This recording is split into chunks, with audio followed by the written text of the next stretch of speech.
ओम श्री गुरुवे नमः। ओम शांति शांति शांति। प्रणाम भगवान। भगवान योग वासिष्ठ महारामायण से निर्वाण प्रकरण पूर्वार्ध और सर्ग नंबर 95 से 97 लेते हैं भगवान, जिसमें शीर्षक है जगत के अत्यंत अभाव का, राजा शिखीध्वज को परम शांति की प्राप्ति का तथा जानने योग्य परमात्मा के स्वरूप का प्रतिपादन। सत्संग लेते हैं भगवान। राजा शिखीध्वज ने पूछा, मुने, ब्रह्मा से लेकर स्तंभ पर्यंत जो कुछ ये संसार भासित होता है वह यदि भ्रम रूप ही है तो फिर वह दुखदायी कैसे है? कुंभ बोले, राजन, वास्तव में पितामह की भी सत्ता नहीं है, फिर उसके द्वारा निर्मित प्रपंच की सत्ता हो ही कैसे सकती है? जो वस्तु असत वस्तु से सिद्ध की जाती है वह त्रिकाल में भी सिद्ध नहीं हो सकती।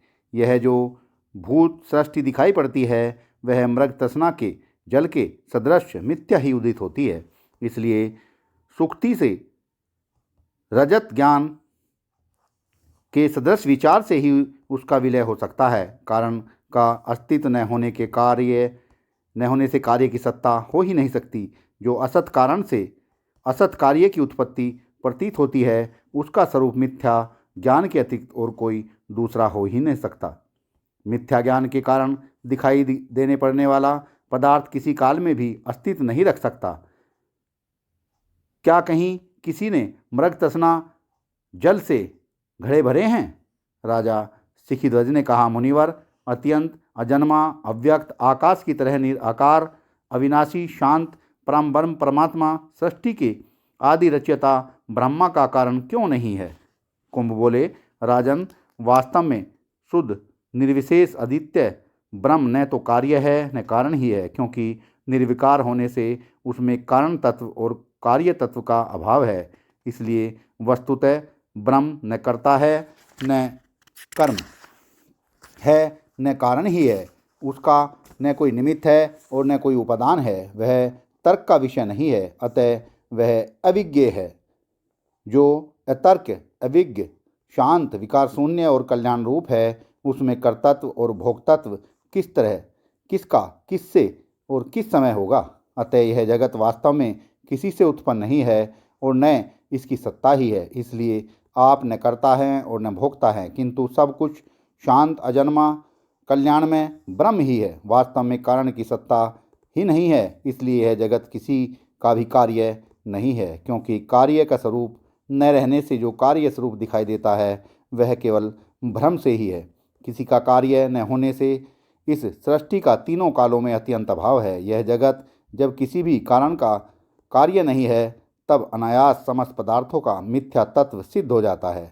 पदार्थों का मिथ्या तत्व सिद्ध हो जाने पर फिर ज्ञान किसका? और जब ज्ञान का ही अभाव सिद्ध हो गया तब अहंकार का कोई कारण ही नहीं रहता। इसलिए राजन, आप शुद्ध मुक्त ही हैं, फिर बंधन और मोक्ष की बात ही क्या है? राजा शिखीध्वज ने कहा, भगवान, मैं वास्तविक तत्व ज्ञान को जान गया। आपने बहुत ही उत्तम और युक्ति युक्त कहा है। मैं यह भी समझ गया कि कारण का अभाव होने से ब्रह्म भी जगत का कर्ता नहीं है।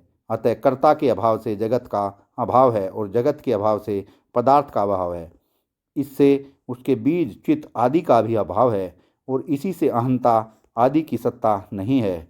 इस प्रकार की स्थिति होने पर मैं विशुद्ध ही हूँ, सर्वज्ञ हूँ और कल्याण स्वरूप हूँ, क्योंकि परमात्मा से भिन्न दृश्य विषय कुछ है ही नहीं। यह आपने मुझे समझा दिया। इसलिए सब पदार्थों का स्वरूप जान लेने पर अहम आदि से लेकर अंत तक जितने दृश्य पदार्थ हैं वे सब सद्रूप ही भासते हैं।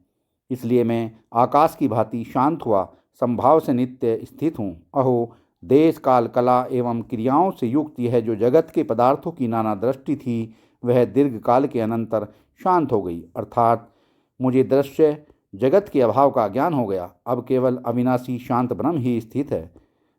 अब मैं शांति में मुक्त स्वरूप और परिपूर्ण हूँ। मैं क्रिया उत्पत्ति और विनाश से रहित हूँ। मैं अतिशय शुभ कल्याण स्वरूप विशुद्ध परमात्म स्वरूप हूँ।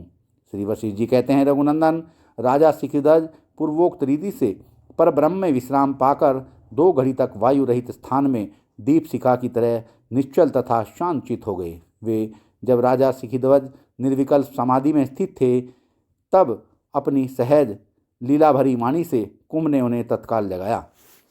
कुंभ ने कहा, राजन, अब आप अज्ञान रूपी निद्रा से जाग गए हैं और कल्याण रूप होकर स्थित हैं। प्रिय, जब परमात्मा का एक बार स्पष्ट रूप से अनुभव हो जाता है तब उसके लिए समस्त अनष्टि कारण पदार्थों का अभाव हो जाता है। अतः अब आप समस्त कल्पना रूपी दोषों से रहित हो जीवन मुक्त बन गए हैं। श्री वशिष्ठ जी कहते हैं, श्री राम, जब मुनि श्रेष्ठ उस कुंभ ने राजा सिखिध्वज को इस तरह समझाया तब वे ज्ञानी हो गए और महामोह से रहित हो शोभा पाने लगे। तब कुंभ ने कहा, महाराज, मैंने पहले जिस आत्म तत्व का उपदेश दिया था उसे ग्रहण कर अज्ञान रूपी आवरण से मुक्त हो जाने के कारण आप देदीप्यान होकर खूब शोभा पा रहे हैं। अब आपको जानने के लिए जो यह कुछ बच गया है उसे सुनिए। राजन, यह जो कुछ भी स्थावर जड़ में नानाविध आकार प्रकार से भरा हुआ जगत दिखाई पड़ता है वह सब कल्प की समाप्ति में विनष्ट हो जाता है। तदंतर जब महाकल्प की लीला समाप्त हो जाती है तब एकमात्र प्रसन्न गंभीर सर्वव्यापक सच्चिदानंद परमात्मा ही अवशिष्ट रह जाता है। वह परमात्मा केवल चिन्मय, विशुद्ध, शांत, परम अनंत, संपूर्ण कल्पनाओं से रहित और परम दिव्य ज्ञान स्वरूप है। वह तर्क रहित, अविज्ञेय स्वरूप, कल्याणमय, निंदा रहित, ज्ञान से परिपूर्ण एवं निर्वाण ब्रह्म स्वरूप है। इसलिए राजन, परमात्मा से भिन्न कोई भी दूसरी कल्पना इस संसार में है ही नहीं। आपको जो निर्मल परमात्म तत्व ज्ञात हुआ है वही परिपूर्ण और अविनाशी ब्रह्म है। संपूर्ण आकार प्रकारों से युक्त हो प्रकट हुआ सा वह सर्वस्वरूप होकर सदा ही स्थित रहता है। प्रत्यक्ष आदि प्रमाणों से अगम्य होने के कारण वह अनिर्वचनीय, अति उत्तम और विलक्षण पदार्थ है। वह सर्व स्वरूप परमात्मा सबका आत्मा है। वह अति सूक्ष्म, शुद्ध तथा अनुभव स्वरूप है। वह वास्तव में न कर्ता है, न कर्म है, न कारण ही है।